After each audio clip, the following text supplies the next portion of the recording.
Now, I think we should move on to hosted by program questions, which primarily is the subject of the day today. And I would agree. I would quickly have Jayashri, which has joined our meetup, to introduce herself, and then we can go on to Nisha, who is an assistant marketing manager helping Judy with hosted by program initiative. Yeah, I think I'm a novice in this space. I am looking to get into the import export business and sourcing products from India, some handmade goods from India.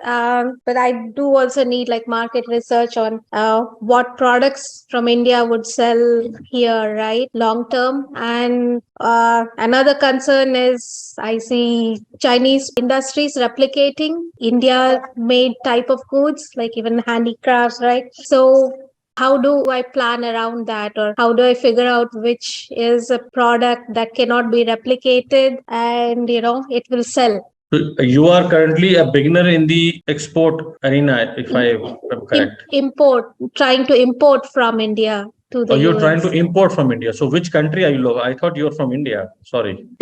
No, I am from India, but I live in Florida. Okay. Yeah. And would you be selling on e-commerce like Amazon and other marketplaces, or would you be doing it as a physical store, Online. I'll be selling it online. selling online? Well, there are many videos on our YouTube channel which can also tell you what you can buy from India, what you should not buy from India. I'll share the link in the chat maybe, or Nisha can do it, or Judy can do it on the chat, looking at the YouTube my channel. Then we have a lot of resources on my Instagram which tells you what is easily available in India, which you should be focusing on. For knowledge now, I can tell you anything which can have some hand labor involved, something to do with your hand job, whether it's a mixed material product, which e-commerce players understand, which is called bundling of products, or some mechanism where you are procuring a couple of different products from different factories and you assembling them and creating one bunch of product, or one product itself. That is where you should focus on India. And now talking about material, textiles is the biggest, I would say, the industry to compete with China. Indian textiles is very huge in variety of product. In Chinese textile is different than Indian textile. So when you start to look at textile, you need to look at what kind of market you would like to create. Based on, for example, I have a customer who she's also sells on Instagram and on her Pinterest and on her website. She's from India and she loves block printing. So she's devising all new designs of block printing with the factory, and she is known for block printing textiles. That's how she's now created a client base where they keep on looking at different designs of block printing from her. And she has close to 25 SKUs, very low quantity for the beginning. She's very new in the business, but she's very successful now. Couple of the products even got sold out in the last Christmas, and she is now expanding her business to increasing more numbers, but primarily again focusing on her niche of India as block printing, because block printing from India, which is coming from a very specific region, cannot be replicated by anywhere in any country. And that's how she's creating a difference for herself or her market. Hope this answers your question. Yes, I mean that is with textiles. So we're saying China cannot beat the kind of fabric we use or where handwork is involved. What about other industries? Let's say metal work. Anything to do with metal? Yeah, when you talk about metal, primarily if you go to some retail stores or even on online, I would say if you research, I don't know what journey, at what stage is the journey in e-commerce, but if you are now focusing on selling on e-commerce, you should have a seller central account with the Amazon, and there's a software product called Helium 10. I can share the link of Helium 10, which you can pretty much get availed. There could be some bonuses with some people, or also affiliation is done, not with us, but they might get some off with you as a discount. Helium 10 is a product which can actually, when you apply as a plugin with your Amazon Central Center account, you'll be able to look at the product sales. So you look at a product which is metal, or you look at a product which you think is something which you would like to sell. Helium 10 will give you all the data of Amazon. how much it is sold by this brand, how long it's been selling, what's the price it has been selling. And so a lot of these tools, maybe you watch some YouTube videos on Helium 10 before you deep dive and buy the product. Coming to the sourcing side, we have seen a tremendous growth in metal business in India, especially when you talk about metal, it's coming from primarily from North India. Moradabad is one place. We have an office as a company is. Federation has a lot of business with a lot of factories. As our members are all sourcing consultants, and we can't ignore Moradabad for that. So you can again, I'm telling you, when you do a bundling of product, there are certain categories where we can't compete with China even on metal. But there are many other categories of metal as a product which you cannot find anywhere else. For example, I can give you, if you look at TJX, which is the discounter, and since he's a discounter chain, they are not really paying too much of a cost, or they're not selling at too high a cost. You will be able to look at the applications done on the metal part, because these applications are mostly done by hand, and labor in India is cheap than China.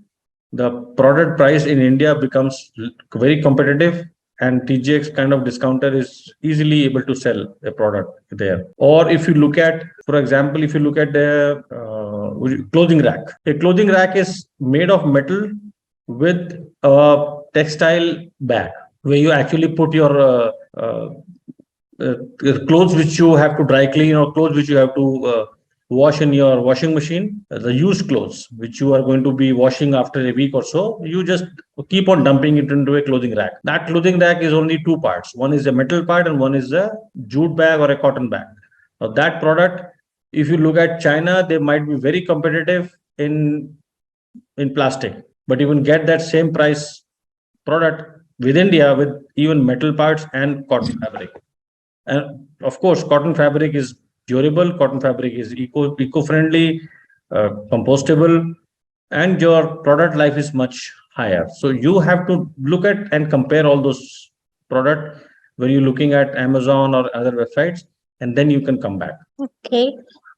So what about shipping, right? Is it possible to get drop shipping done, or how do I plan around shipping? So drop shipping is an entirely different business. It is drop shipping happens when you have a very close connect with someone who can deliver you to your customers. And what I know from my e-commerce community engagement, and where I'm talking to these people, I'm with these people on and off. Amazon is very hard on drop shipping. So you have to do it. I think if you're on eBay does allow you to drop ship. And the key to dropship is a person in India who can be your partner, who can be here, who can deliver one piece or maybe whatever number of orders you have directly from here to a consumer. I know a couple of factories who are very keen, who are already doing drop shipping for their customers.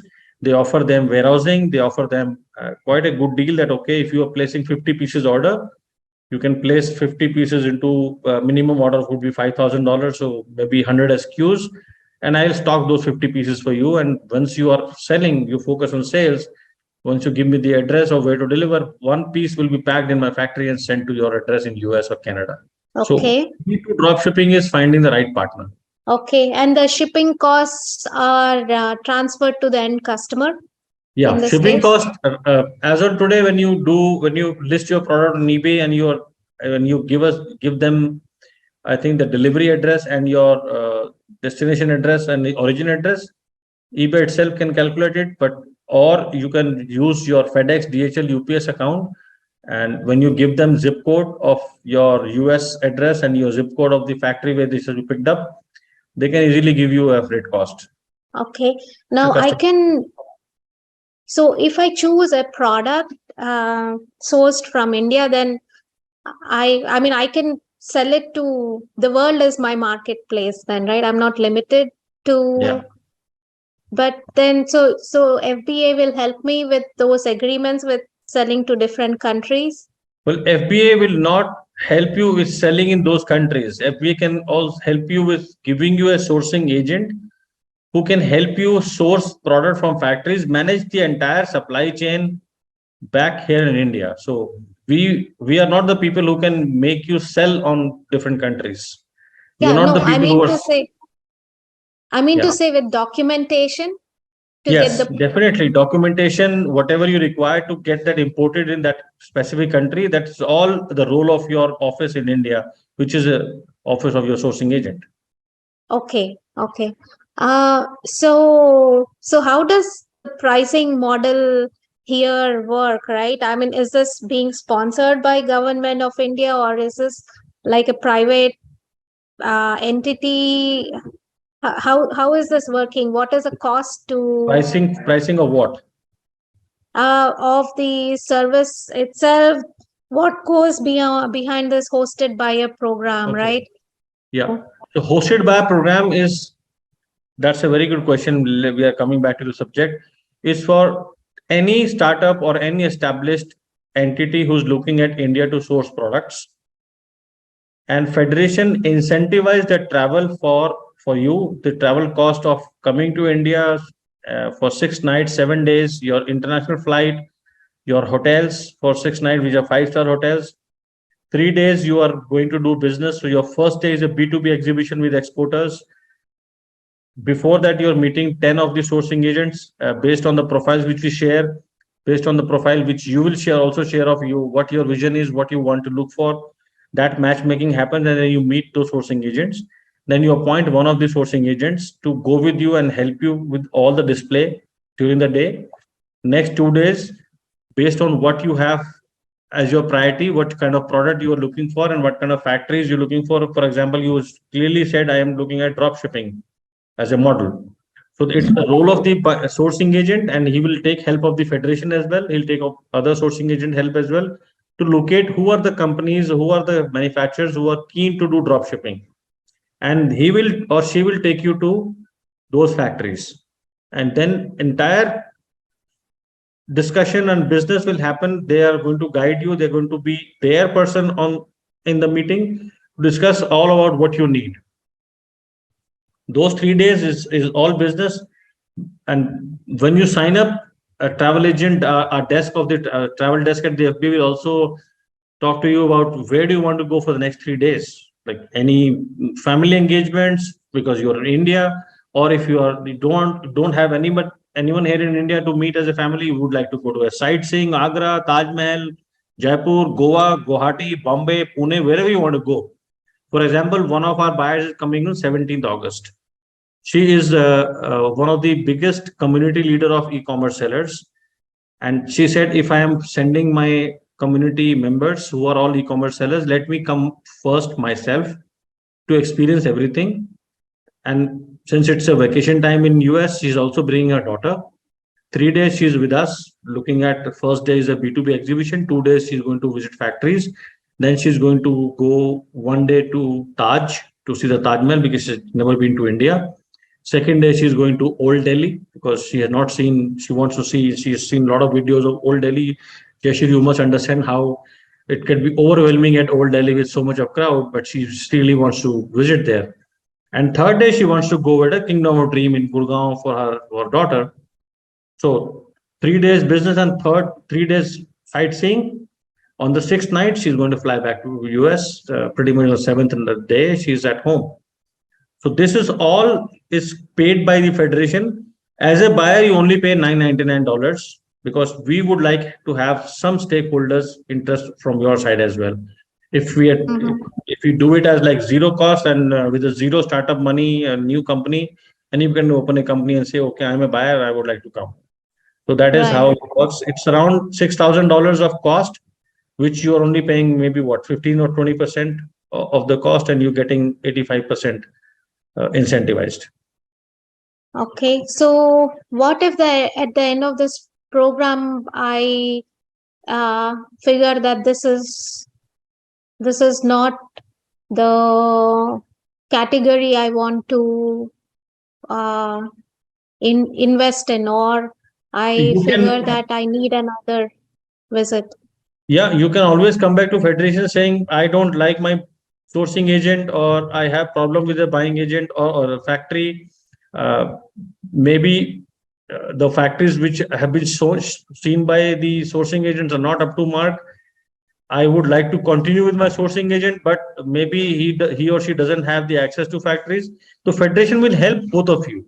That's how we. That's what the role of federation is, to grow the business of a buying agent. Once they are assigned to you, they are working with you, and she or he is not able to serve you properly, federation will look at it, that how can we make it more effective, that your relationship of a buyer and a buying agent can continue with the knowledge of other sourcing agents. Maybe they are also new like you, and they don't have too many contacts, and they don't know too many vendors. So at that stage, you can either ask us for help in terms of sourcing with other factories, or you can come back and say, maybe I need some other sourcing agent. Or there is no binding at all for you to come back to any sourcing agent. You can even say, I don't want a buying agent. I know how to do it in India. I've been here. Thank you very much for hosting me as a hosted buyer program. I'll give you a best of testimonials, and I would like to do it myself all alone. Fair enough. You are free to go and do it yourself. So what are the costs? So what's in this for the buying agents and the sourcing agents, right? How do they do Yes. this? So when you hire a sourcing agent, there will be a contract of services which they are going to offer you, right from sourcing of the product, sourcing of factories, taking you to factories, managing all the product development or samples and discussion and everything. So it's all is listed in the contract.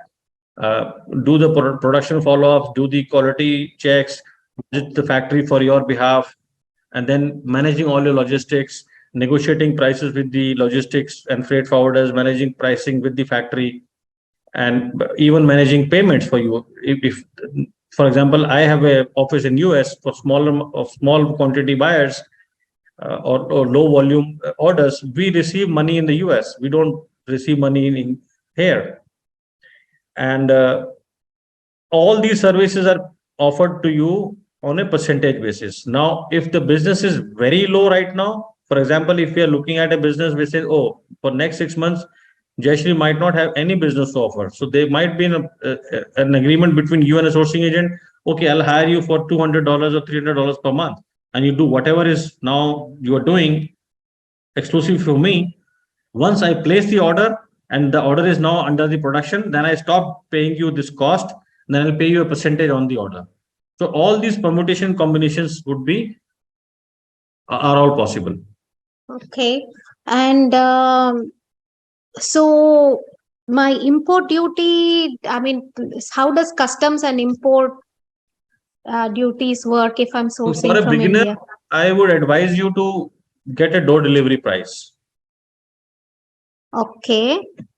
so that you don't have to bother. All you need to do is figure out your percentage, figure out how much you can sell, and that is something which, as a buyer, you need to always do a homework. For example, if there is an item for $1, and you ask your sourcing agent, okay, I need a door delivery. This is my zip code of my warehouse or my home. I want to get them delivered at my home or warehouse.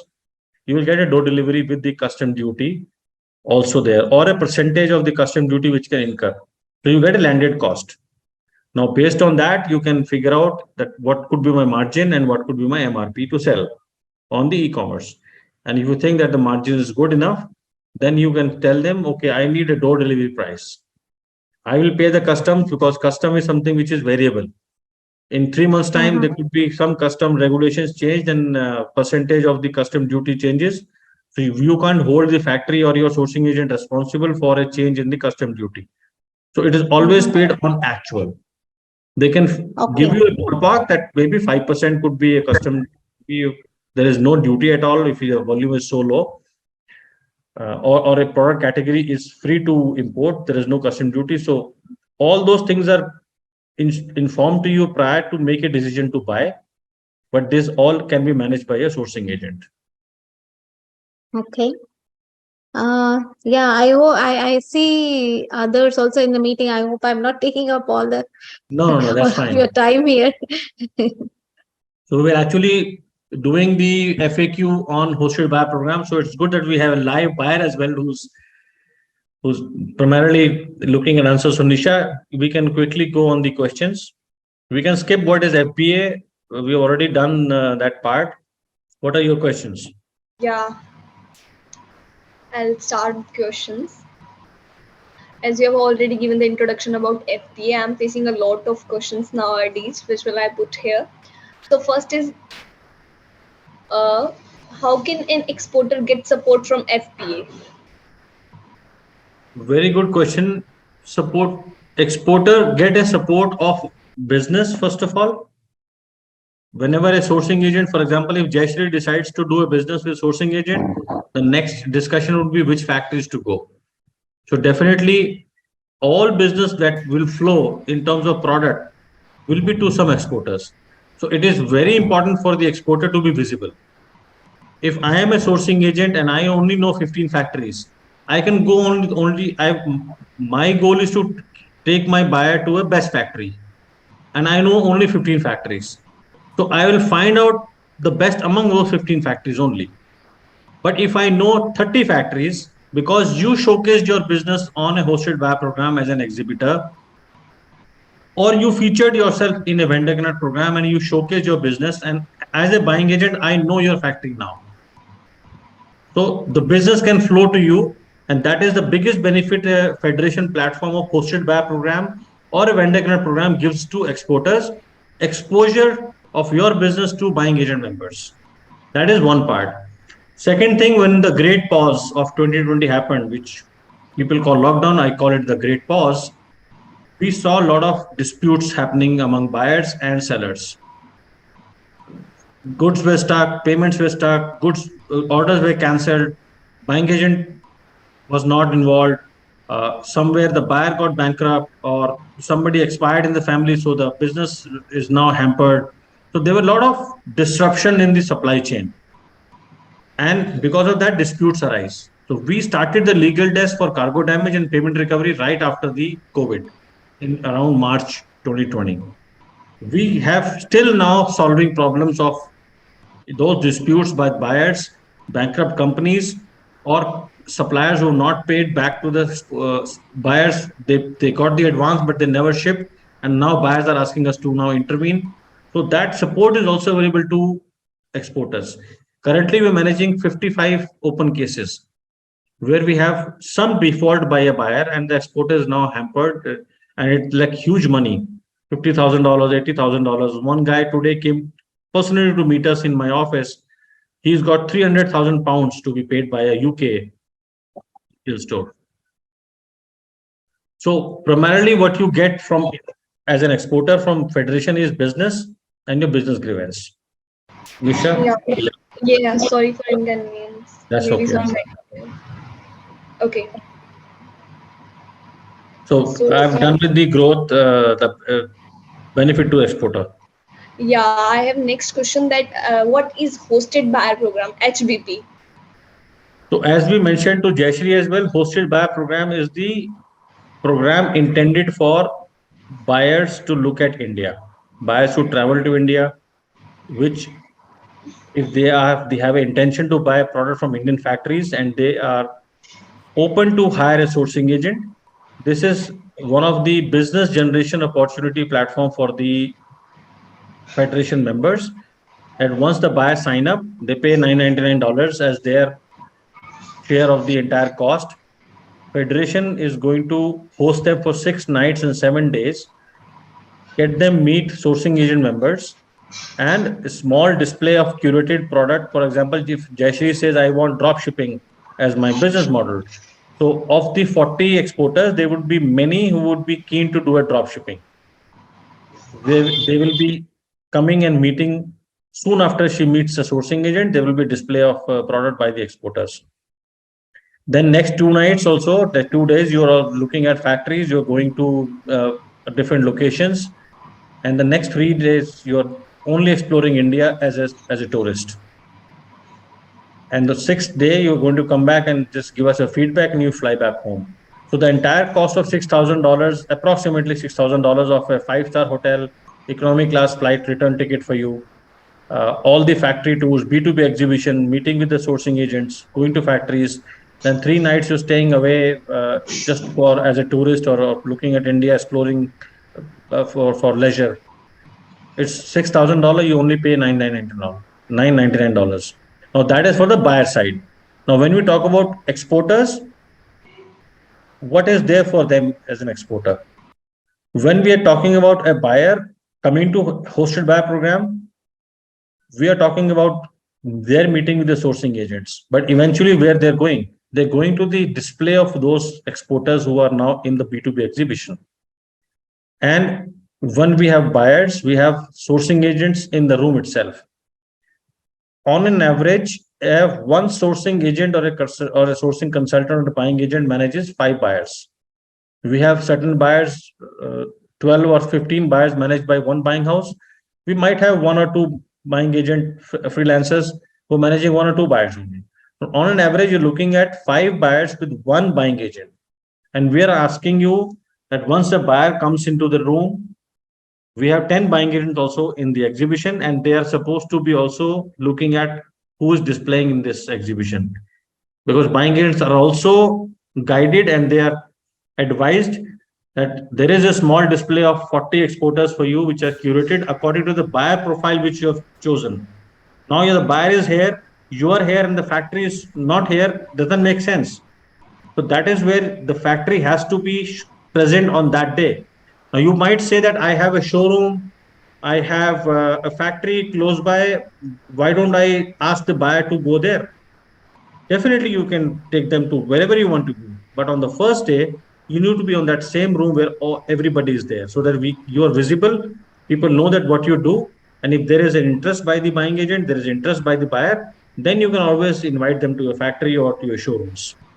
Okay, so as you told that this is an all-day B2B exhibition, so what's the guarantee of business from these So buying agents? Jashri has a question first. Okay. Yeah. Yes, So, is this is this scheduled when there is going to be an exhibition of uh, sourcing by sourcing agents in one space?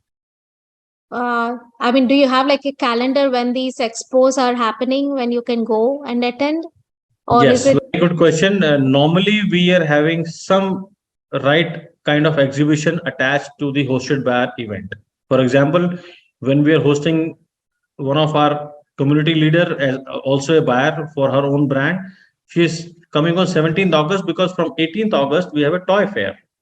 Now the next hosted buyer program probably would be in October, when we have a huge handicraft fair happening, a home and gift fair happening. Now sometimes it's possible that you might not be able to, for example, if you want to come in 17th August and you are not at toy, you're not looking at toys for your business. But again, as we told, that's the reason we are making this B2B exhibition curated for you, because Toy Fair is next day onwards. So one day before, you can actually meet the right set of exhibitors for you, the exporters. Second day, if you don't want to go to Toy Fair, just attend it, mark your presence, and your buying agent, sourcing agent will take you to the right factory where you want to work. So it's all upon you that where do you want to establish your business or you spend your time with. But ideally, we'll have a trade fair attached, and we'll be giving you a calendar of these days and these dates. This kind of fair is happening, Okay. but everything is flexible. Okay. And so, how about the market, right? How do I know if it's saturated or not? If there are already many players in that space selling the same kind of products? I mean, what is the scope for sales? Like if I'm looking at Indian population only in the US, that's like 1%, right? So how do I know that the product I'm selling would cater to the interests of not just the 1%, or that 1% is sufficient for this product? Yeah. How I will do I never know? recommend that you should be looking at only Indian population in US when you are actually creating a business in the US. You might be Indian origin, but that doesn't stop you to sell to any American or anybody who's in US as a consumer. So for you, it has to be a consumer of the US state or a country, not like an Indian living in US. Yes, definitely, there are certain products which are definitely marketed, targeted to Indians. And I have seen in my 30 years, I've seen many brands only focusing on selling Indian clothing or Indian temple accessories or a lot of other places which is purely Indian stuff, maybe Indian food, Indian spices, the market is huge for them. It's not that there are only 1% of the Indian American is going to buy that product. No. You look at, you live in Florida, you look at the Indian restaurants. Have you not seen Americans eating Indian food?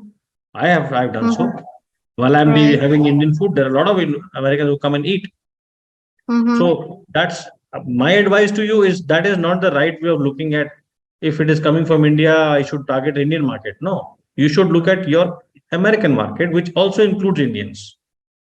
Okay. So then how do I know what are these products which cater to a wide audience, right? My advice to you is these are mostly questions which are related to your sales side. Your sourcing agent, when you hire somebody, they might be able to give you an insight of what the Americans are buying, what TJX is buying from some factories, what uh, I would say Dillard's is buying from some factories. You can name a few stores to them and tell them, okay, I am coming to look at factories and I would like to see these retail chain stores. What are they buying from India? Right. My advice to you is that that is something which you can figure out with sourcing agent. However, you should spend more time on certain online meetings in the US. I will recommend you soon after this. I'll share in the Florida meetup page. I will share the link of one of the Miami e-commerce community that's run by one of my very good friend. He is a community leader. He's, I think, got 30,000 e-commerce sellers across 9 or 6 metro cities. And he has a meeting on every Saturday in the afternoon, which he takes beginner hour questions from people. For people who are literally not having any store, they are just startup people and they're only thinking of doing something. That 1 hour is very critical for you to understand. And these questions should be targeted there. That I am looking at India and I'm thinking of what kind of product I should bring. How do I identify which product to sell? That's the perfect question for you to ask in that domain. And he will be able to perfectly answer it. Okay. Okay. All right. Yeah. Thank you. All right. Nisha, do you have more questions? Yeah, I have. So as you told me that HBP is an B2B exhibition. So what's the guarantee of business from these buying agents? Very good question. Most of the exporters will always ask you this, that if I am signing up, I am paying a cost to be here, although the cost is peanuts. For 24 square meter, you're paying 25,000 rupees. It's not even 1,000 rupees per square meter. While if you're looking at an exhibition, you're paying much more cost and not even gathering attention of couple of buying agents. Here you're getting attention of 10 or more buying agents because it's a closed door meeting. It's happening in one hall and buying agents are supposed to be meeting the exporters. As far as guarantees are concerned, I don't think anybody can guarantee your business. Not even you yourself can guarantee a business to your production manager. For example, your team can say, you are the owner of the company. Can you guarantee that you will bring 100 crores of business from on last year? No. You will always strive to get the best. You'll always strive to grow your business. And that is where you should be outlook at. That am I among the right people where the business flows? Are these people who are looking at me really buying agent, or they're just people from outside and they're looking at my product and they don't even know what it's all about? So that is what you should be looking at. That is what you should be asking the federation, that the people who are coming, for example, one of the questions, Nisha, which you dealt with, I think from a houseware company. And he was very specific. Nisha, tell me which buying agent are dealing in houseware. And can you give me the client name of the houseware company in US, which these buying agents are basically representing in India? Now, the first question is definitely houseware is one of the categories which out of around 780 members, close to 20% will be managing houseware. So if you're talking about 10 to 25 buying agents in the room, definitely somebody or the else, or maybe all of them would be dealing in houseware. Now, talking about what client they are representing in terms of, and you want an access to the name that even federation does not have the access to. How can a federation ask a buying agent member, why don't you tell me your name of your brands you represent? I am myself a buying agent. I am a spokesperson. It's a voluntary organization, it's a non-for-profit organization. If I ask people about their clients, they will run away and they will not be a member. That is a trade secret. Every sourcing agent will love to have it. Now you can ask this question to the buying agent who's coming to your booth. If you are exhibiting and there is a buying agent standing and he said, "Oh, you sell houseware, you manufacture houseware, I'm interested." That is the time you should ask the question to the buying agent. That if you're looking at houseware, you're interested in my product, can I ask more questions about which customers, what kind of customers, which country, who are the buyers you're looking for? Because buying agent is not here to buy the product from you. He is representing certain brands and is helping his brands or his clients to look at your factory. So that is the right question, and they also have an obligation to tell you. They might not want to tell you their retail chain store name, but they will always tell you broadly what kind of category they're working in. And they might ask you to come in the office to look at all the names and brands they work with. So these are the questions which primarily should be asked when you are having a B2B exhibition, and to do that you need to be in the exhibition. Okay, so as you told me the charges, so what shall we get at this cost? Ideally, we offer this as the cost of only hosting you for a day with lunch and coffee and tea and meeting 10 to 25 buying agents. We do not commit any buyer to visit and see your product, because that is the right of the buying agents. That is somewhere that buying agents would be, they are the first people to interact with the buyers. And if your product happens to be nice, if your product happens to be matching to the profile of the buying agent, I don't think so any buying agent will stop coming to your booth. So for example, if I am into home textiles and there is a home textile company also exhibiting there, which I don't know them. So if I don't know them and my role to serve my customer is to bring more and more factories, maybe you might be having a nice design, maybe you might have a nice price for us, maybe you're a nice person to deal with in terms of supply chain issues. Why would I not come to your booth? So in $25,000 rupees, your guaranteed presence of the buying agents is of course there. Plus we have buyers who are also there in the meeting, and they are also soon after meeting sourcing agents, they would be also looking at exhibitors. Okay, so who will be participating in the HBP? The stakeholders are buying agents, buyers, and exporters. There could be 3 or 4 sponsors, because the entire cost is not even, when you're paying 25,000 rupees, it's not even covering the cost. So Federation is a non-for-profit organization. We are not making any profit, but we will not pay anything from our pocket as well. So to amortize and to just equalize the entire cost, we might have some sponsors which will not be exporters. They can be service providers. For example, a freight forwarder company, a bank, or a payment gateway company, or a packaging company, which are having ancillary services targeted to exporters, importers, and buying agents. They can be, and there will be 3 to 5 people only, which is we are going to bring in the business, and their services will actually add value to the entire ecosystem. Okay, so what are the categories of operations cover? Are you talking about the categories of product? Yeah, what are the key categories of operations cover? The key categories, you should go on the Federation website and look at the hosted buyer program tab.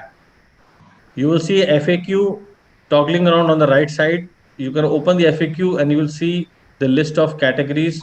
Primarily there are 18 categories, so I am not able to, and I don't have the energy now to say all the 18 categories, but primarily all the labor intensive things which we have introduced in our Federation PPT right now in the beginning of the session, but they're all available to see on the Federation website. Thank you, Jayashree, for coming here and asking all the right questions a buyer can ask. Thank you, Judy. Thank you, Nisha.